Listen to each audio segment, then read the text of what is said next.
Hello, everyone. I want to welcome you back to Beyond Surviving to Thriving. Look better, feel better, be better by kicking MS and other autoimmunity in the butt.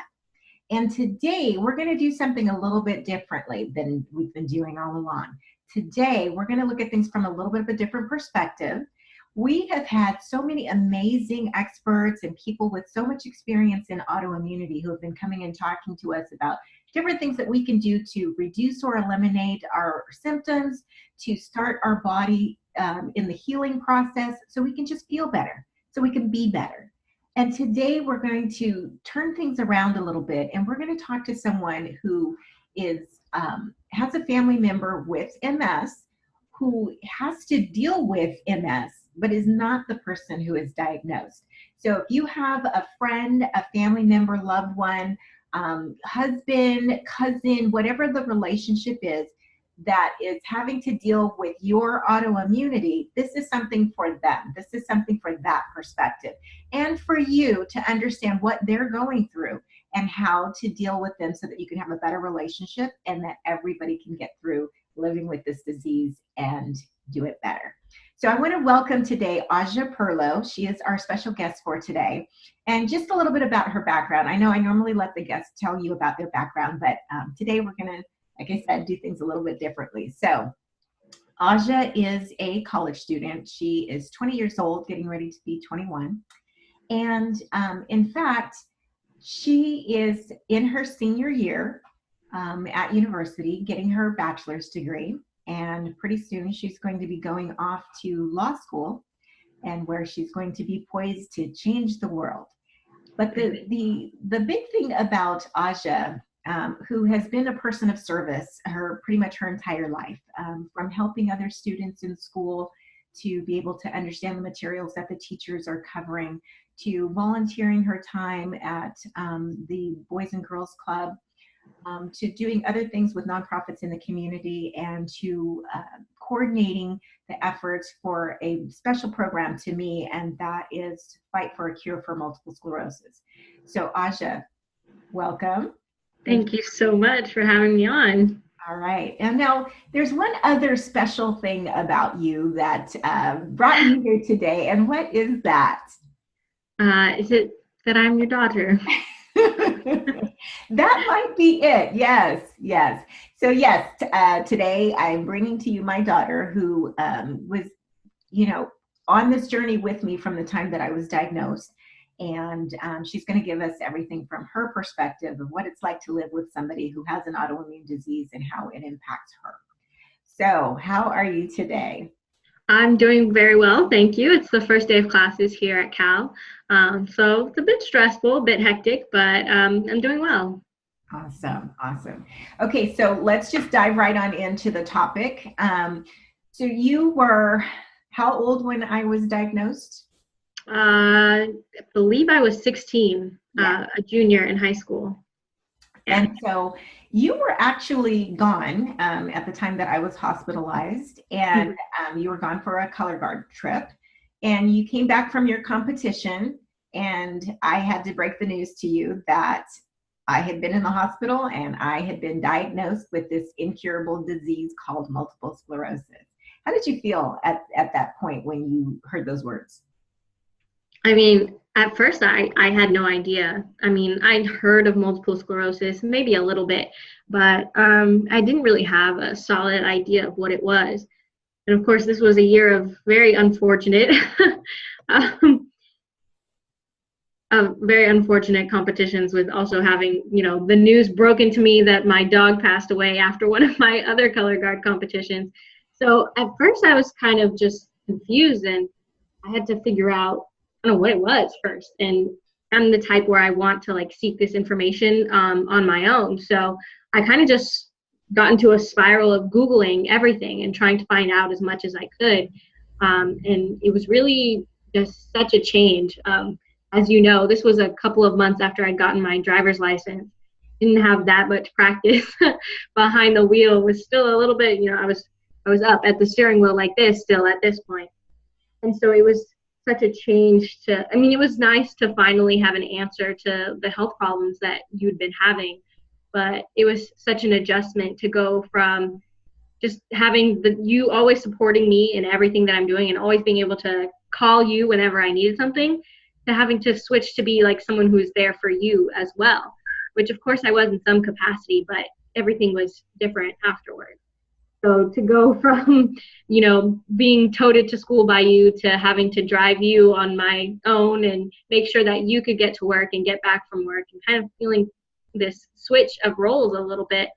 So I just had to educate myself and really change how I conducted myself, and really do a lot of growing up at that point. Yeah.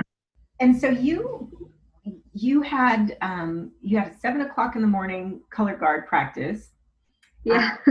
So you would have to drop me off at work and get yourself to practice by 7 o'clock, and then sit through your whole day of classes in school, and then come and pick me up. And then that was just during the week. We also had other weekend activities and obligations that you had to help me with. And so, the stuff that I do with mixed martial arts, working fights, you had to drive me to those as well. And on the freeway for the first time.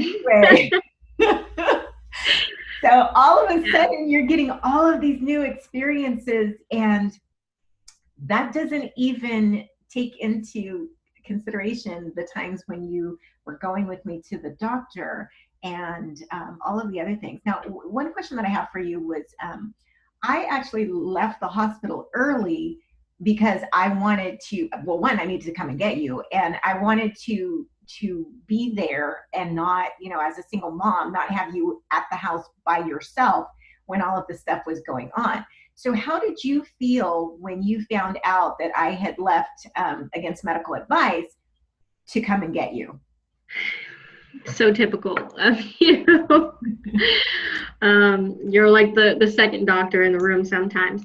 But it really just showed, like, yeah, things are changing right now, but bottom line is you're still my mother. You're still someone who's going to do whatever it takes to be there for me.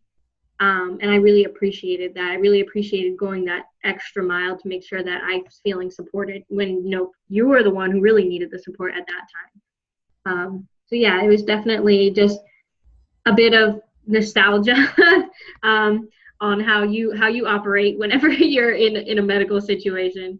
I swear they hate you in the doctor's office because you correct them on things. But yeah, it was just I appreciated your effort at making me feel as comfortable with this kind of transition as possible, when really you didn't have to do that. Thank you. So one of the other things that that I know that you had to face was, I couldn't do everything that I had always been able to do before. And there had been so much, living with a single mom, right? There are all kinds of challenges, but I did the best that I could to make sure that you and your brother had everything that you needed, that you got to where you needed to go, that I was being the strong one. And then all of a sudden, I'm not the strong one anymore. And so how did that impact you? Because you're still in high school, right? You were still, you still had your regular kid obligations. And now all of a sudden I'm throwing these adult things on you. So how did you feel about that? And then was there a struggle for you when you're trying to adjust to that? I would say that I wouldn't say that you weren't the strong one anymore. I would say it's a different kind of strength and a different kind of lesson that you're teaching your kids at that time. So I'd already been volunteering at the Boys and Girls Club. I think at this point I'd already worked there for a year or a summer as well. And then I found myself in the next year trying to fulfill my obligations before senior year started. So I was volunteering and working. I was gone 10 hours out of the day. And it just taught me kind of how to, the important lesson that I've learned, I'm also practicing here at college, is how to manage your time and how to manage your obligations and how to plan. Because I couldn't just think about myself anymore. I had someone else to think about, someone else to work around. And so I had to kind of work into my game plan how I was going to do everything that I needed to do, but also make sure that you were able to do everything you needed to do. I mean, we're sharing one car. You were kind of able to drive at this point, but I still had to transport you a lot of times. We're, living under the same roof, and kind of we had to work around each other and work for each other, making sure that we're having enough meals. Somebody's doing the grocery shopping, somebody's, doing everything. And so I think it just taught me more of an adult level of responsibility and management of myself, because I had to think not only of myself, but of someone else as well. And those are the type of lessons that you are forced to learn when you leave the house. And lucky for me, I had the demo course beforehand, and I kind of had time to get used to it. And I feel like it kind of gave me a head start when I came here, because I already wasn't one of the kids who depended on my parents for everything, like some people when they first get to college. So it helped me adjust to being in the real world. And it was just another lesson that I was getting. And maybe some people get it later on in life, but I thought it was really valuable at the time. And I appreciate it. Did you ever feel like there was a change in perspective where, there had been, I was sort of the fixer for you, right? Like if there was a problem, I could always go and fix it. I was always trying to make sure that your experience as a child, as a teenager, as a young lady was just that, like age appropriate, that you got to have a childhood, right? That you didn't get those adult responsibilities too soon that you're talking about now. And then all of a sudden that changed. So was there ever a time when you felt like, maybe she's not what I thought she was all this time? Yeah, so actually this is something that I spoke about in my in some of my personal statements that I wrote for different programs. But it was kind of like a realization that someone is human, again, you were like anything that I had a problem with, I got to call my mom. My own friends would call my mom to deal with stuff for them, because they knew that she was someone who knew how to, deal with our school's administration, knew how to handle a situation no matter what it was. So, yeah, it was kind of like a realization that, whoa, she can't do everything. I have to do stuff myself too.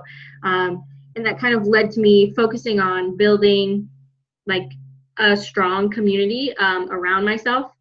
And I think that's one of the most important things for someone who is kind of in a caregiver position for someone with MS, is making sure that both you and the person that you're a caregiver for have a strong community. Because even me, I'm human, I can't always be there. I'm away at college. So making sure that you have people that you can rely on, whether it's your friends or mine, and making sure that I have people that I can rely on when you're not in a position to provide some kind of support to me is really important. Building your communities where you are and where you're going to be is always important. And I think it's especially important when I can't be there with you, like right now, how I am at college. Yeah. I think that for me, it was, I do like the way that you described the community. And, I did have your friends around who would actually run errands for me and, do things that I needed to have done. And I do think it's important for us to have that community. The curious thing, though, is that your friends didn't know anything about MS. They just knew Ausjia's mom needs help, so I'm going to help her. Mm-hmm. But how do you, when somebody's living with an autoimmune condition and you're the person in their life, how does somebody really get what's going on with them? Because, I might be fatigued, but you're not feeling the fatigue. You're going to feel the consequences of my fatigue, right? But you're not feeling what I'm feeling. So how do you cope with that, and how do you understand? I think that's one of the things that's like an ongoing obstacle, and it's going to be different for each person. For myself, I'm someone who studies the mind. So for your specific autoimmune disorder, I'm doing I'm looking into the research on demyelination, and I'm looking into the research on the different symptoms that are caused by damage to different areas of the brain. So I have this like obvious interest because it's my area of study. But I think like to make someone else understand it's different for every person, and you just have to find new and creative ways to explain something to someone. But I feel like we truly never really get it. Like even if I read every single book there is to read on multiple sclerosis, on myelination, on the different symptoms, I will never truly understand. And I think that's something that you need to know, that as a person on the outside, you're not experiencing it, and you can do your best to empathize, but remember that you're not the one going through it. And so you have to kind of seek that understanding, which is one thing we'll talk about in my free gifts later on, and realize the perspective that you're coming from in that as well.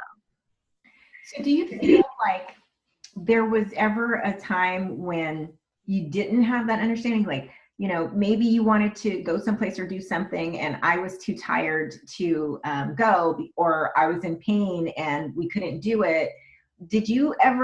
Was there ever like a moment where, because you are not experiencing it, because it's not a firsthand thing for you, where you maybe lost patience and you know, and maybe you didn't say it out loud, but were you thinking, God, I wish she'd never gotten that, or you know what I mean? But not from oh, she has this, but from this is impacting my life now kind of perspective. Oh, definitely. I think so. I think it comes with like the immaturity at the time. It's harder. I don't know. I feel like as a child, you're less able to put yourself in someone else's shoes, and it's kind of something that you grow into over time, or at least in my experience, I am more able now to consider someone else's perspective than I was when I was in high school. I feel like a lot of things are like me at that point in your life.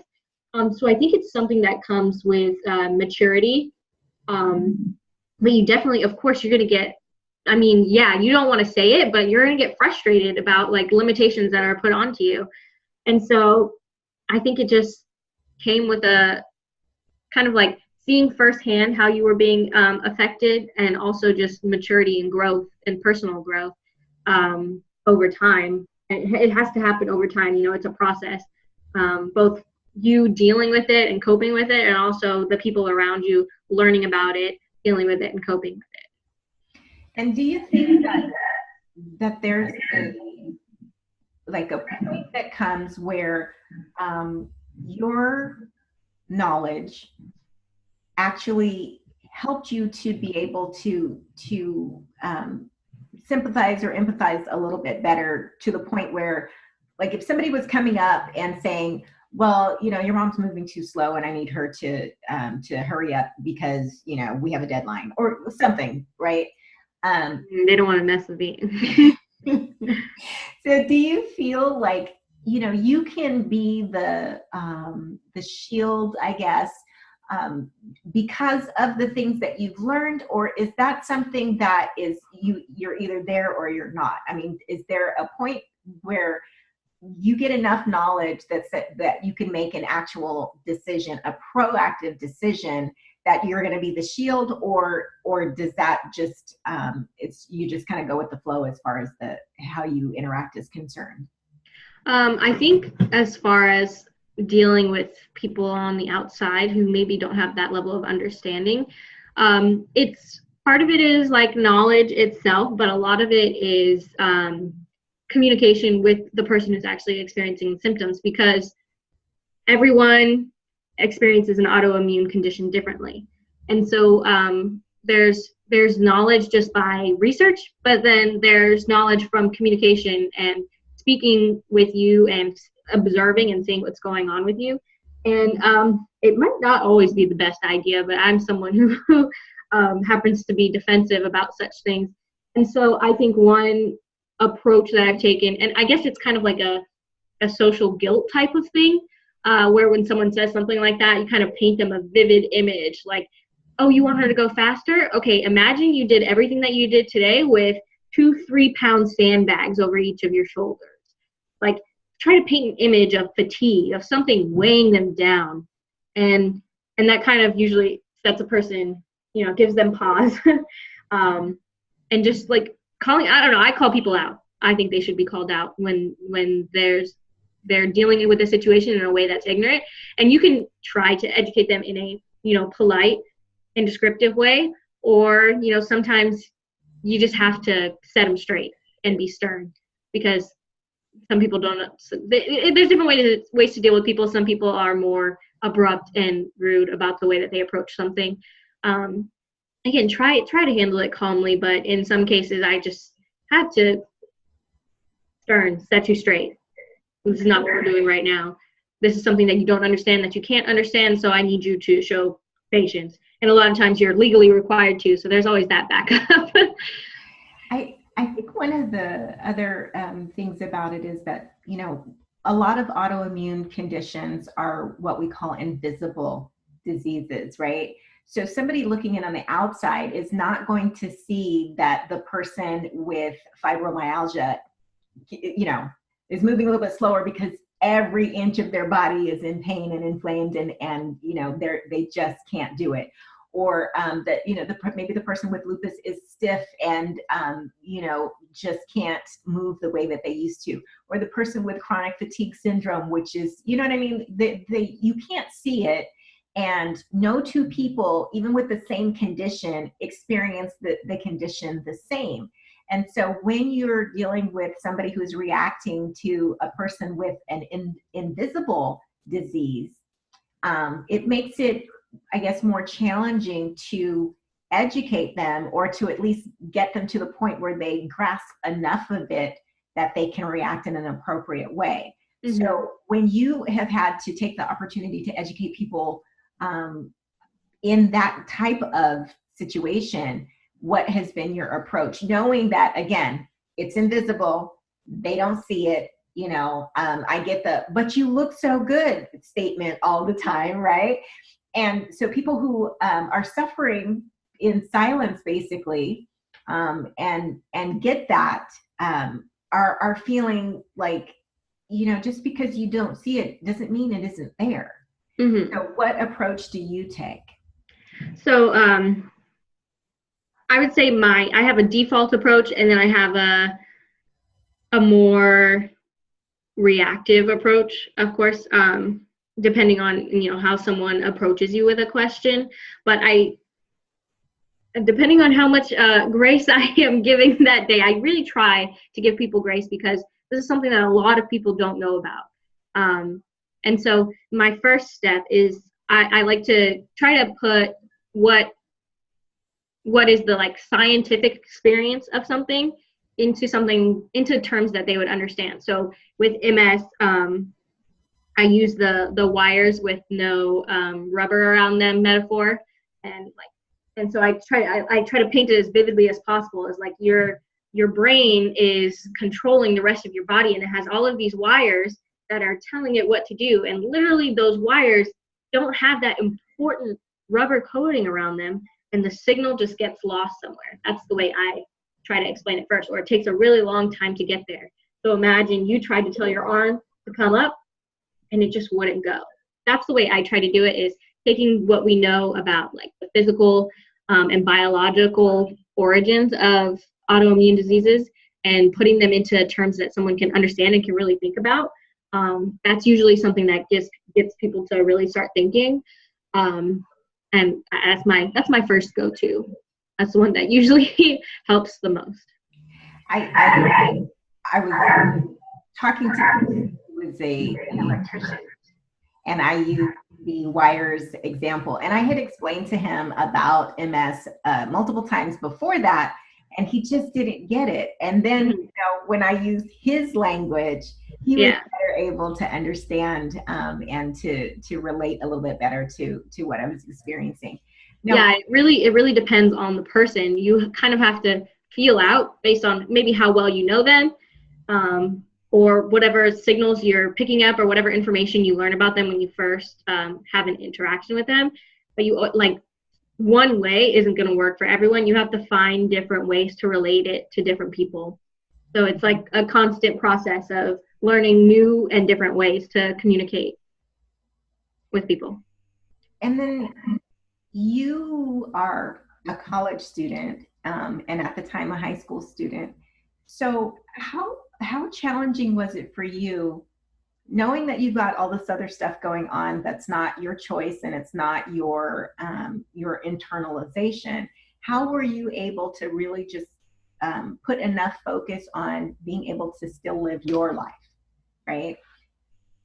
Yeah, so I think one of the most important things about that is to remember that you are important as well.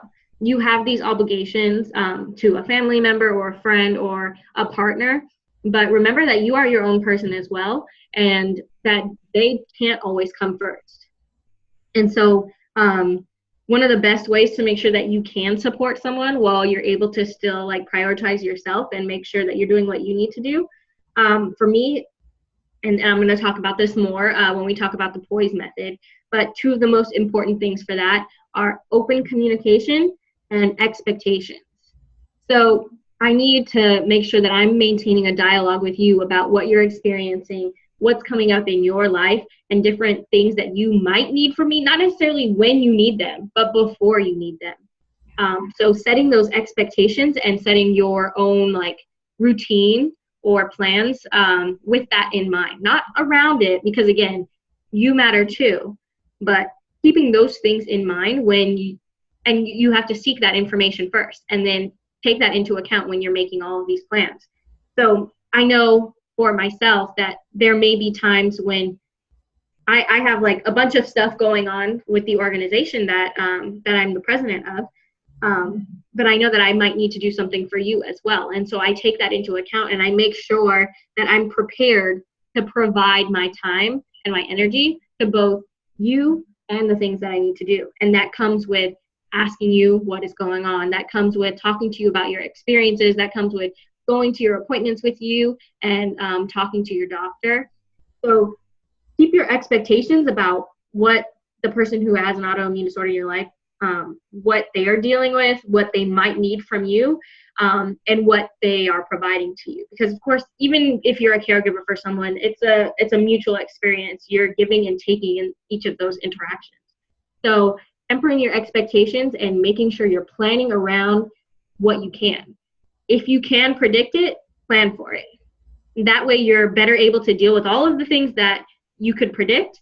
And that gives you more of a feeling of preparedness so that when there are things that come up that are an emergency, you feel like you can deal with those as well. And it might have been one of the things you already planned for just in case. So it's kind of like managing your expectations and making sure that you're prepared to react, right? Exactly. And then I think the other part of that is like even the actual physical parts of it, people are in different places in their health journey. And when you're first beginning and you're experiencing more symptoms and it's before you've actually started, putting your body in a place where it can start healing itself and you can start feeling better. And maybe you want to go to a concert, right? But, and maybe I want to go to that concert too. But then when it's concert day, maybe I just don't have the energy or the stamina or whatever to actually make it. And so knowing that sometimes there are going to be changes, and trying not to be too disappointed. So maybe you still go to the concert, but we were planning on going together and now you have to go alone or take someone else. So how do you react when there are changes like that are beyond your control and that are a direct result of the disease that the person is experiencing? How do you keep that from negatively impacting the relationship? So one relevant example from when I was still in high school is if there was like something that I was depending on you for, I always tried to make sure that I had, and this comes back to the having a strong community around you. It's always making sure that I had a backup. So if I needed you to take me to a competition at 6 o'clock in the morning on a Saturday, I may not know very many people that are going to be able to come and pick me up if you can't, but I always prepared. I knew I had a neighbor, a 15-minute walk away, who was going to the same place I was because she was also on my team. So if you couldn't take me, I made sure to let her know that I needed to come with her. I was going to go with her instead. And that way I'm not, it's easy to feel disappointment when you are denied an opportunity or when you can't experience something. But if you, first of all, have a backup plan and make sure you're planning for anything that could go wrong, you're going to decrease the amount of times that you experience that disappointment. And then when it's inevitable, one of the important things to remember is just patience. That, you know, things go wrong in life. It's going to happen whether someone has an autoimmune disorder or not. So just patience with that person and really just being understanding. And, you know, maybe I did want to go to that concert, but I can call someone else instead, and maybe instead we can watch a movie when I get home. You know, like finding some other way to have those experiences together. If in the case that you're talking about, like if you were planning some night out and it couldn't happen, is finding some way that that person can be in your life, finding some way that that person can experience things with you. So maybe it's not standing in a concert venue surrounded by thousands of people for 4 hours. Maybe it's sitting on our couch watching old Disney movies instead. So like I said, just planning backup. Planning is so important when you're a caregiver, but also someone who needs care themselves. Like I'm still a teenager. Well, I'm not a teenager anymore. At the time I was a teenager. Now I'm a young adult. I don't have it all figured out. I suspect even later in life I won't have it all figured out. But always trying to plan what you can. That way you can devote all of your mental energy to handling what comes up. Because if I've already planned for A, B, C, and D, I don't have to exhaust my energy on A, B, C, and D so that I don't have enough energy when E comes up. You know what I'm saying? Absolutely. I think what the bottom line of what you're talking about is stress, right? That's a big part of it. Yeah, we allow ourselves to get stressed out by the things that we can't control and the things that we can control sometimes. And if we let go of the stress of the things that we can control, then we're able to better deal with the things we can't. Right. And so what are some of the other ways that you deal with stress? Besides trying to, so I always have a planner. It's a really nice planner. It has things all written on it, but I never look at it. But just sitting down and really planning out what I need to do and what obligations I have, even if I don't look at it a single other time, just bringing those things into my mind and kind of writing them down commits it to some form of memory and helps me feel more prepared. Another thing that I think is really, really important when you're in a caregiver position is this goes back to fortifying community, but to hang out with people outside of that obligation. You know, make sure you have friends and you're paying attention to them. Like maybe you had to cancel on your friend because you had to drive your mom somewhere, but make sure you reach back out and, you know, hit them for coffee instead. So making sure that you're doing things that you enjoy with the person that you love, but also with your other networks is one thing that's really important. And I mean, it's a source of stress, but it's also kind of another thing that I have to do. But I'm involved in campus organizations, and so it's a different kind of stress. It's like a motivating kind of stress. And so I think having those different kinds of stress in your life is very important. I have like my academic stress, my extracurricular stress, and my friends hanging out and family and all of that stress, and just making sure you have that balance of things that give you positive and maybe some negative emotions as well. But making sure you're getting those from different sources so you don't feel like you're kind of just stuck in one bubble.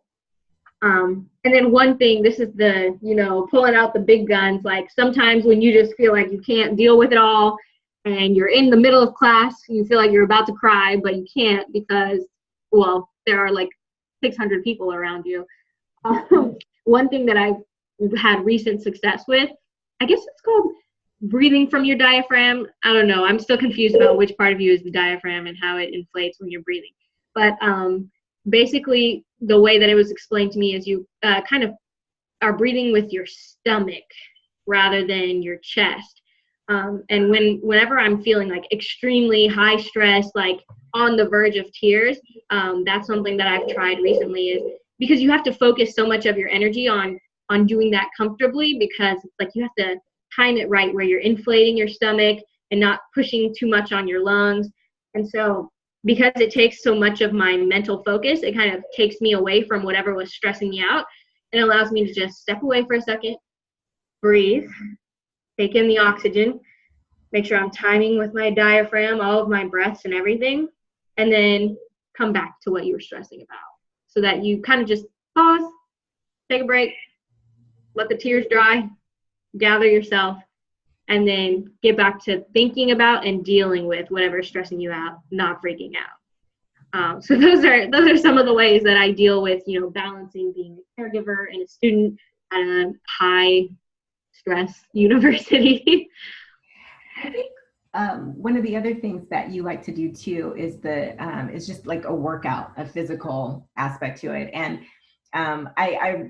it makes me think back to when I was newly diagnosed and we were doing our workout, and I didn't realize that letting my body get hot would affect my vision. But I think that the doing the workout together and all of the times that, I would wake you up at like 4 or 5 in the morning for us to to dance because I was trying to lose weight. When I had class at 7 o'clock. Mm-hmm. Yeah.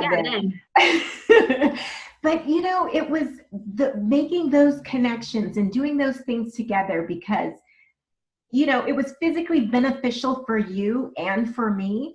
And it allowed us to have some together time that was not specifically targeted to or concentrated on the disease or the disease process, right? Mm-hmm.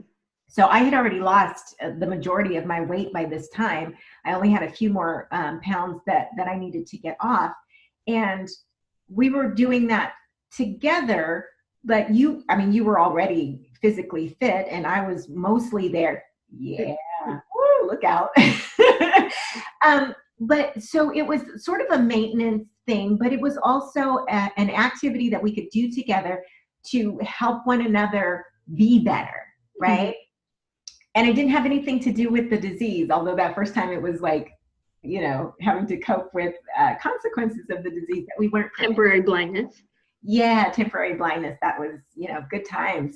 But, other than going blind for a little bit there, the times that we would get up and we would work out and stuff like that before we started our day, before we went our separate ways to do our own thing, was great for strengthening the relationship so that when there would come those times where there was going to be tension because, of either limitations or just reactions in the natural process of being not happy with the fact that all of a sudden there's this disease process that's taking over lives and changing them in a way that you never expected, never anticipated, right? There was never a time when you were younger when I was thinking, yeah, I'm going to get a horrible disease and it's going to affect the way that I parent. It's going to affect my who I am, not just as a woman or as a person, but as a mother. I didn't really think along those lines, other than that one time when you wouldn't give me a hug. And I wasn't actually thinking it was true. I was just, trying to make you feel guilty for not giving me a hug, right? But those things are real, right? And when it comes and it's unexpected, I think that what's really important, and it's part of everything that you've said to this point, the communication, the time, all of those things, it's about strengthening the relationship. And you should strengthen the relationship in the good times so that they carry you over to the not so good times, right? Mm-hmm.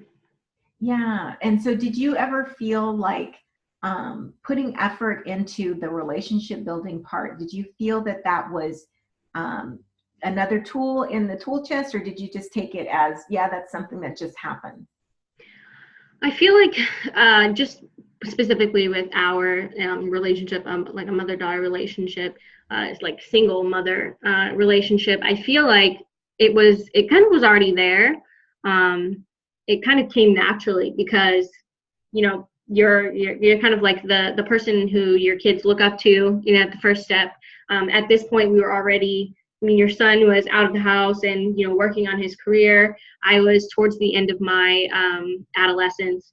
And so I feel like we already had like the trials and tribulations of teenagedom. I mean, I'm sure that there were more to come afterwards because I was a 16-year-old. But but I feel like we already had that kind of like strength of our relationship and that understanding where like 1 second we could be like screaming at each other and then 3 seconds later we could be laughing at Pitch Perfect or something like that. So I feel like in our relationship it came naturally, but it definitely it helped with that. Like maybe I was upset that I didn't get to go to something because I had to make sure that you were okay and I had to watch the dogs and take care of like whatever around the house. But, then we would be laughing about a mutual joke or, watching some funny video on the internet or something like those little moments. And they always just came so naturally. But I think they're very important to making sure you're maintaining that rapport. And it kind of diffuses the situation and the tension. So yeah, they came naturally to us, but they're definitely very important to maintaining those relationships and dealing with the stress of being in a caregiving role. Right. And it also helps you to kind of center you on that whole like seeing the other person as human, like I'm not seeing you as like my mother who does everything for me, who provides me the warmth and the milk, like Harlow's monkeys and stuff like that. I'm seeing you as your own autonomous, functional person who I have a relationship with. And again, a relationship being transactional, like giving and taking. We're both providing and benefiting from that relationship. So yeah, it kind of helps center you on seeing the other person as a person and as someone who has ups and downs and emotions and, lapses in judgment, just like everyone else has. Everyone has their moments. And I think having those like moments of like maybe like dumb laughter over something stupid kind of cements that idea of like, this is another person, not just my mom, That kind of reminds me of that time I was crying when you came home. I was sitting on the couch. I was sobbing because, I was having some cognitive difficulties. And, the cognitive part for me was the hardest part. I didn't mind the physical stuff so much. And, if I tripped and fell or things went numb or whatever, those part didn't affect me as profoundly as when I had to do word searching or I would get stuck on a sentence or whatever. And I think that's a part of that is because that my identity was so heavily wrapped up in being smart, in being a wordsmith and never, I don't need a thesaurus because it's all up here. And now all of a sudden I can't find a word like bacon or, something very simple. And so I was really upset and I was crying about it and sobbing hard. And you walked in and you're like, oh my gosh, right? And you came up and you put your arms around me and you were patting me on the back and you said, it's okay. And I'm like, it's not okay. And you're like, it's going to be okay, Mom. And I'm like, it's not going to be okay. And you're like, what's wrong? And I said, I don't want to be stupid. And you're like, you're not going to be stupid. I said, I am. I'm going to be stupid. And you said, no. You said, Mom, you said you could lose half your brain power and still be the smartest person in the room. And just when I was getting ready to say no, you paused for a second and then you said, well, except for me. And then the laughter, right? The two of us laughed together. I got another hug from you and then I was okay. Right. And did all of a sudden the cognitive challenges go away? No, they didn't. But in that moment, that shared laughter, that appreciation for you acknowledging my vulnerability, but then giving me some of your strength to move forward with. And my witty humor. And your witty humor, yes. I think that's what actually, gave me the strength to go to the next day.